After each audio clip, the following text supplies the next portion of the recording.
যদি এই দুটা সংকেত পাইছে তেন্তে মহাদেৱে আপোনাক পৰীক্ষা লৈছে। আপুনি অলপ সময় ধৈৰ্য ধৰক। বন্ধু বান্ধৱীসকল, হৰ হৰ মহাদেৱ।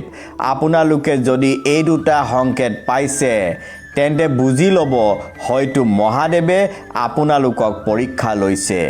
যেতিয়া মহাদেৱে ভক্তক পৰীক্ষা লয় তেতিয়া ভক্তসকলৰ জীৱন কিছু পৰিমাণে সলনি হয়, যাৰ ফলত মনলৈ বিভিন্ন ধৰণৰ চিন্তা হতাশা আহিব পাৰে।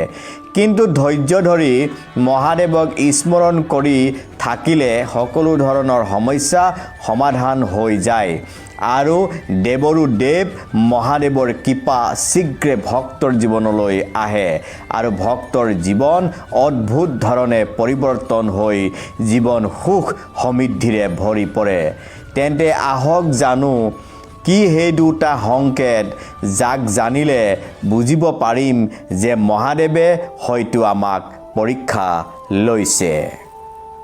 প্ৰথমটো সংকেত হ'ল হঠাৎ সমস্যা আৰু প্ৰত্যাহ্বানৰ সন্মুখীন হোৱা। বন্ধু বান্ধৱীসকল, মহাদেৱে যিসকল ভক্তক বেছিকৈ ভাল পায় সেইসকলক কেতিয়াবা মহাদেৱৰ প্ৰতি শ্ৰদ্ধা আৰু বিশ্বাস কিমান তাৰ পৰীক্ষা কৰিবলৈ কিছু সময়ৰ কাৰণে জীৱনলৈ সমস্যা আৰু প্ৰত্যাহ্বানৰ সন্মুখীন কৰায়। সমস্যাৰ সন্মুখীন হ'লে ভক্তসকলে মহাদেৱক পাহৰেনে, তেওঁৰ অবিশ্বাসৰ মনোভাৱ মনলৈ আনেনে আৰু ভক্তৰ ধৈৰ্য কিমান সেইটো মহাদেৱে চাব বিচাৰে, যাতে সমস্যা সন্মুখীন হৈ মহাদেৱক পাহৰি নাযায়। তেনে সমস্যা আৰু প্ৰত্যাহ্বান জীৱনলৈ আহিলে একান্ত মনে মহাদেৱৰ ইচ্ছা অনুসৰি হৈছে বুলি ধৰি লৈ নীৰৱে ধৈৰ্য আৰু সহ্য কৰি তেওঁৰ নাম পুৱা গধূলি হৃদয়ত স্মৰণ কৰি থাকিব লাগে। যি বিপদত মহাদেৱক নাপাহৰে সি সুখ আৰু দুখত দুয়োটাতে মহাদেৱক নাপাহৰে।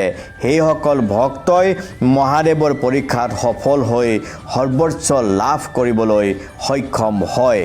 যিসকল ভক্তই সুখ আৰু দুখ দুয়োটাতে মহাদেৱক স্মৰণ কৰে, মহাদেৱক ভক্তি কৰে, সেইজন ভক্তই হৈছে মহাদেৱৰ অতি প্ৰিয় ভক্ত। দ্বিতীয়টো সংকেত হ'ল সুখ আৰু শান্তিৰে উপচি পৰা। বন্ধু বান্ধৱীসকল, জীৱনলৈ সমস্যা আৰু প্ৰত্যাহ্বানৰ লগতে কেতিয়াবা হঠাৎ জীৱনলৈ ভাবিব নোৱাৰাকৈ সুখ আৰু শান্তিৰে জীৱন উপচাই দিয়া।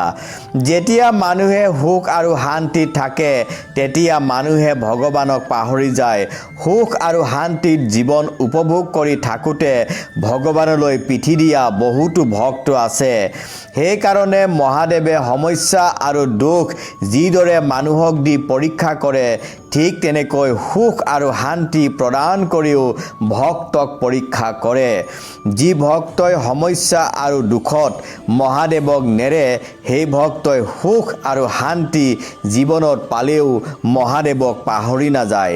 মহাদেৱে বিচাৰে সুখ শান্তি দুখ আৰু সমস্যা সকলোতে যাতে মহাদেৱক স্মৰণ কৰে, তেওঁক ভক্তি কৰে। যি ভক্তই সকলো সময়তে মহাদেৱক চিন্তা কৰে ভক্তি কৰে সেইসকল ভক্তক মহাদেৱে সদায় কৃপা আৰু দয়া কৰে।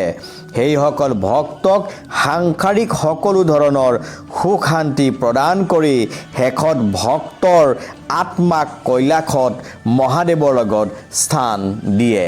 হৰ হৰ মহাদেৱ। ধন্যবাদ।